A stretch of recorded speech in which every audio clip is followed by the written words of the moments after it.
Neat JEE విద్యార్థులకు శుభవార్త. IIT medical entrance లో ర్యాంకులు సీట్లు సాధించేందుకు కోటా డిజిటల్ స్టడీ మెటీరియల్ ను వాట్సాప్ ద్వారా పొందండి. WhatsApp number 9849016661. అందరికీ నమస్కారం. నా పేరు భూమిరెడ్డి సాయి శ్రీనివాస్ రెడ్డి. నేను అమెరికా సంయుక్త రాష్ట్రాలలో న్యాయ విద్యార్థిని. ఇటీవల సోషల్ మీడియా మాధ్యమాల్లో పులివెందులకు ఉప ఎన్నికలు వస్తున్నాయనే వార్తలు వినిపిస్తున్నాయి. ఇది నిజం కావచ్చు, కానీ ఈ విషయం మీద నాకు కొన్ని ప్రశ్నలు మరియు సందేహాలు కూడా ఉన్నాయి. రీసెంట్ గా ఆంధ్రప్రదేశ్ డిప్యూటీ స్పీకర్ గారు ఆర్టికల్ 190 క్లాస్ 4 గురించి ప్రస్తావించారు. ఆర్టికల్ 190 క్లాస్ 4 రాజ్యాంగంలో ఏం చెప్తుందంటే, రాజ్య శాసన మండలిలోని ఏ సదనము యొక్క సభ్యుడైనను ఆ సదనము యొక్క అనుజ్ఞ లేకుండా దాని సమావేశాలన్నిటికీ 6-10 దినములు కాలవధి వరకు హాజరు కానిచో ఆ స్థానము ఖాళీ అయినట్లు ఆ సదనము ప్రఖ్యానించవచ్చు. జగన్మోహన్ రెడ్డి గారు నాకు ప్రతిపక్ష హోదా ఇస్తేనే నేను అసెంబ్లీకి వస్తానని ప్రకటించారు. అయితే చట్ట ప్రకారము ఆయనకి ప్రతిపక్ష హోదా ఇవ్వలేరు. తాను 60 రోజులు అసెంబ్లీకి హాజరు కాకపోతే ఆర్టికల్ 190 క్లాస్ 4 ప్రకారము అసెంబ్లీ తన సీట్ ని వెకేట్ చేయొచ్చు, అంటే ఖాళీ చేయొచ్చు అని అర్థం. ఇక్కడ నాకు ఒక చిన్న సందేహం వచ్చింది. ఈ ఆర్టికల్ 190 క్లాస్ 4ని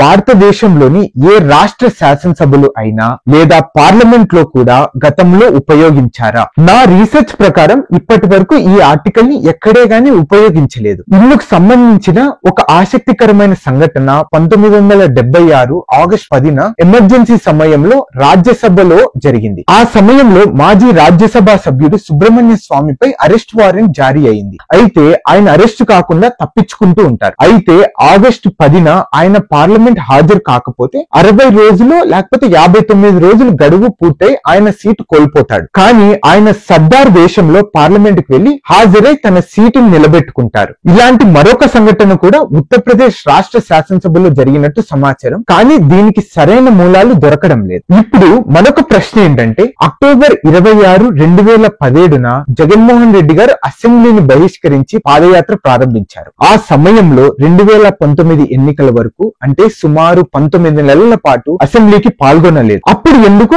ఆర్టికల్ 190 క్లాస్ 4 ప్రకారము ఆయన సీటు ఎందుకు ఖాళీ చేయలేదు? దీనికి 2 కారణాలు ఉండవచ్చని నేను అనుకుంటున్నాను. ఆ సమయంలో అసెంబ్లీ సెషన్లు 60 రోజులు పైగా జరగలేదు, లేదా జగన్మోహన్ రెడ్డి గారు ఆ మధ్యలో ఎప్పుడైనా గానీ అసెంబ్లీకి హాజరై సంతకం పెట్టి వెళ్లి ఉండొచ్చు. చట్ట ప్రకారం అసెంబ్లీ సమావేశాలు నేరుగా పాల్గొనడం అవసరం లేదు, కేవలం వచ్చి సంతకం పెట్టిన హాజరైనట్టే పరిగణిస్తారు. కాబట్టి ఈసారి కూడా తాను ఏదైనా ఒక రోజు హాజరై సంతకం చేస్తే తన సీటును వక్రీకరించబడదు. ముఖ్యమంత్రి నారా చంద్రబాబు నాయుడు గారు అసెంబ్లీకి హాజరు కాని అంశం గురించి మీ అందరికి వివరిస్తాము. కొంతమంది నన్ను ప్రశ్నించవచ్చు, ప్రస్తుతం ముఖ్యమంత్రి నారా చంద్రబాబు నాయుడు గారు కూడా గతంలో అసెంబ్లీకి రానని ప్రమాణం చేశారు, మరి అప్పుడు ఎందుకు ఆయన సీటు ఖాళీ చేయలేదని.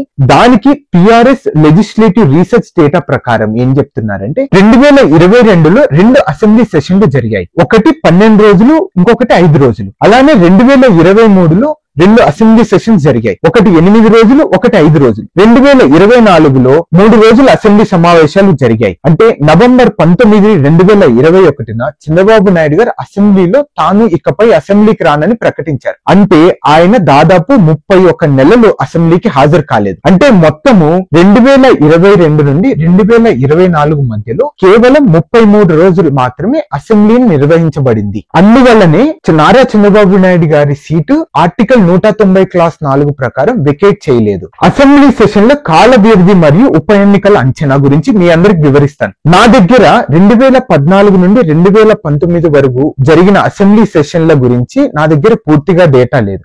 అయితే 2019, 2024 కాలంలో కోవిడ్-19 మహమ్మారి కారణంగా దాదాపు 2 సంవత్సరాలు అసెంబ్లీ కార్యక్రమాలు గణనీయంగా తగ్గాయి. అందువలన ఆ గణాంకాలపై పూర్తిగా ఆధారపడడం సాధ్యపడదు. కానీ గత అసెంబ్లీ సెషన్ల ద్వారా ఒక సగటును తీసుకుని భవిష్యత్తులో ఎప్పుడు ఉప ఎన్నికలు జరుగుతున్నాయని అంచనా వేయవచ్చు. అయితే గత ఏడాది 2024లో మొత్తం 16 రోజులు అసెంబ్లీ సెషన్ జరిగాయి. అంటే నవంబర్ సెషన్స్ కు జగన్మోహన్ రెడ్డి గారు హాజరు కాలేదు, అంటే సుమారు అతను 10 రోజులు హాజరు కాలేదని. కానీ ఆయన ప్రమాణ స్వీకారానికి హాజరయ్యారు. అలానే ఒకసారి 36 మంది చనిపోయారని నిరసనగా అసెంబ్లీని బహిష్కరించారని నాకు గుర్తుకుంది. భవిష్యత్తులో ఉప ఎన్నికల అంచనా, నా అంచనా ప్రకారం ఒక ఏడాదికి 30 నుండి 40 రోజులు అసెంబ్లీ సమావేశాలు సమావేశాలు జరిగే అవకాశం ఉంది. అదే విధంగా 2026 మే కల్లా 60 రోజుల గడువు పూర్తవుతుందని నా అంచనా. అంటే 2026 ఆగస్టు లేదా నవంబర్ మధ్యలో పులివెందుల్లో ఉప ఎన్నికలు జరిగే అవకాశం ఉంది. తను ఎలానో 60 రోజులు అసెంబ్లీకి రాడు కాబట్టి,